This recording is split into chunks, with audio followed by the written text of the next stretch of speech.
ოკეი, გვაქვს 160. ყოველ ძაღლს აქვს საყელო და ერთს მაინც აქვს მიკროჩიპი.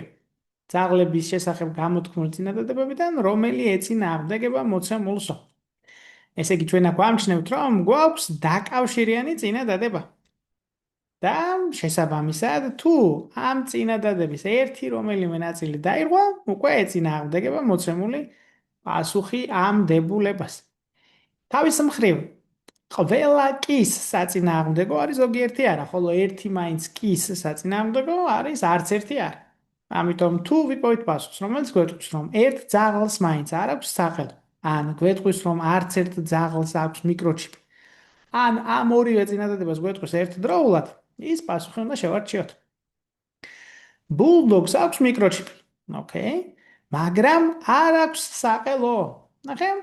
ესე იგი, მე ამ წინადადებით ეს პირველი ნაწილი ყოველ ძაღლს აქვს საყელო დაირღვა, იმიტომ რომ ვიპოვეთ ერთი ძაღლი, მაინც რომელსაც არ აქვს საყელო. შესაბამისად, აპასუხი პირველივე ვერსია მშვენიერია. ყოველ ძაღლს აქვს საყელო და მიკროჩიპი ორივე, ეს არ ეწინააღმდეგება. მე რა რომ დებულებაში ერთი მაინც არის მოცემული და აღმოჩნდა რომ ყველას აქვს მიკროჩიპი, ხო, ეს არ ეწინააღმდეგება.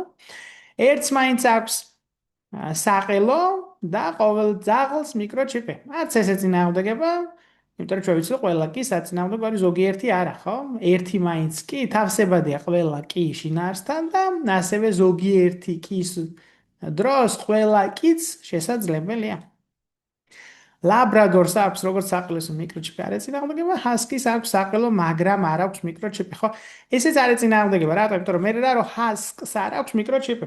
პირობა არ ამბობს რომ ყველა ძაღლს აქვს მიკროჩიპი, ხო? ამიტომ შეიძლება ამ ძაღლს არ კონდეს, მაგრამ სხვას კონდეს. ამიტომ ის ფაქტი რომ ამ კონკრეტულ ჰასკის არ აქვს მიკროჩიპი, ამ დებულების მცდარობას ეს არ გამოიწვევს.